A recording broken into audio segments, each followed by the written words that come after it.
जा जिए तां जल कान्हे जाए जलण रे, जा जिए तां जल कान्हे जाए जलण रे, ततीअ थधीअ हल कान्हे वेल वेहण जी।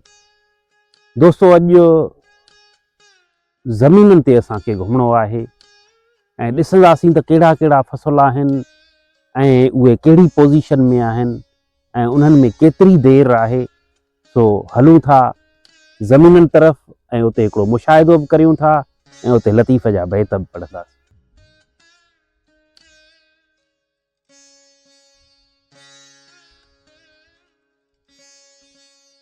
गुल गुल पसी गोदड़िया घणा म भाएज, गुल गुल पसी गोदड़िया घणा म भाएज, सोई सुञाणेज ही हू आहे हेकड़ो।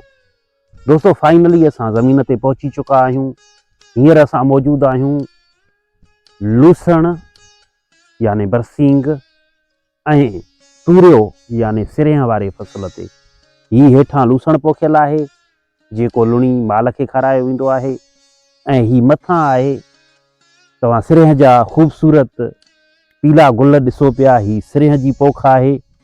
सिरिया हिन में गॾु पोखियो वेंदो आहे त जीअं साग में बि इस्तेमालु करे सघिजे ऐं उन खां अलावा माल बि हिनखे खाईंदो आहे ऐं के दाणा दाणा वरी लूसण यानी बरसींग खे लुणंदे वरी सिरिया जा काफ़ी दाणा छॾींदा आहिनि त उन्हनि मां वरी अन्न थींदो आहे ऐं उनखे पंहिंजे कतब आणींदा आहिनि, विकिणंदा आहिनि या पंहिंजे लाइ रखंदा आहिनि। हारी माण्हू त जीअं सॼो साल तेल या गिहु हुन मां ठाहे इस्तेमालु करे सघिजे। सो ही असां ॾिठोसीं पंहिंजो सिरिया जा गुल ऐं लूसण। हाणे अॻिते हलंदासीं ऐं असां पाण कणिक ॾिसंदासीं ऐं उन खां अलावा कमाद पोखियल आहे उनजो मुशाहिदो कंदासीं। हलो त हाणे अॻिते जीअं था पुछनि अन खे तीअं जे पुछनि अलाह, त रिड़ी लधाऊं राह लथनि लुख लतीफ़ जे। दोस्तों हिननि बैतनि में अन्न जी ॻाल्हि आहे त पाण अन्न अक्सर करे कणिक जो इस्तेमालु कंदा आहियूं त हींअर असां कणिक वारे फसल में बीठा आहियूं ऐं गॾोगॾु इन में कमाद बि आहे।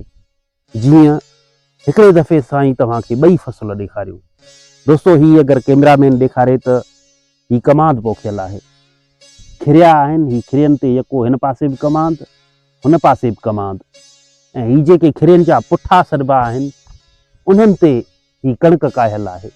ॾिसो केतिरो ख़ूबसूरत फसल थियो आहे ऐं जॾहिं इहो कणिक पची तयारु थींदी त पोइ इन कणिक खे लुणंदा ऐं पोइ कमाद बि वधी मथे थींदो। पोइ हिनखे हिननि जे पुठनि ते जेको आहे हिन खिरियनि जे पुठनि ते हर ॾींदा ऐं पोइ गुॾ कढंदा ऐं पोइ कणिक कढण खां पोइ वरी कमाद जो फसल तयारु थींदो। हिनखे पूरो साल लॻंदो। वरी ईंदड़ साल हिन सियारे में कमाद पंहिंजो वढे ऐं उनखे माण्हू मिलनि ते मोकिलनि था। पर थियणु ईअं घुरिजे त कमाद जी फसल खे पंहिंजा घाणा ठाहे ऐं उते गुड़ ठाहे ऐं उनखे सप्लाए कयो वञे त वधीक नाणो कमाए सघिजे थो। ईअं जेका ही कणिक आहे, कणिक खे बि माण्हू छो जो पाण वटि गुरबत आहे ऐं माण्हुनि वटि ख़र्चु कोन्हे, उन्हनि खे ख़र्चु ॾियणो थो पए जिथां कर्ज़ ते खणंदा आहिनि। माण्हुनि जी जेके ज़रूरतूं आहिनि उहे पूरियूं करण जे लाइ कणिक लहंदे ई खपाए छॾींदा आहिनि। पर अगरि इन कणिक खे रखिजे, सिर्फ़ु पंहिंजी ज़रूरत लाइ थोरो खपाए बक़ाया कणिक रखिजे त हिन मुंद में सियारे में कणिक खे विकिणी सुठो नाणो कमाए सघिजे थो। सो पाण कणिक ते आयासीं ऐं उन खां पहिरियां पंहिंजो बरसींग ऐं पंहिंजो सिरिया वारे फसल खे ॾिठोसीं ऐं आउं सम्झां थो त घणो कुझु हिन ते ॻाल्हाइण जी ज़रूरत आहे पर वीडियो असांखे मुख़्तसिर करिणो आहे। तव्हांजे लाइ दुआऊं ऐं नेक तमनाऊं त सदाईं ख़ुशि हुजो, आबाद हुजो। शाह साईं जो ही बैत तव्हां सभिनी जे नाले त नका झलन पल न को रावर ॾेह में, आणियो विझनि आहुरे रोड़ियो रता गुल, मारू पाण अमुल मलीरोन मुरकुण। जी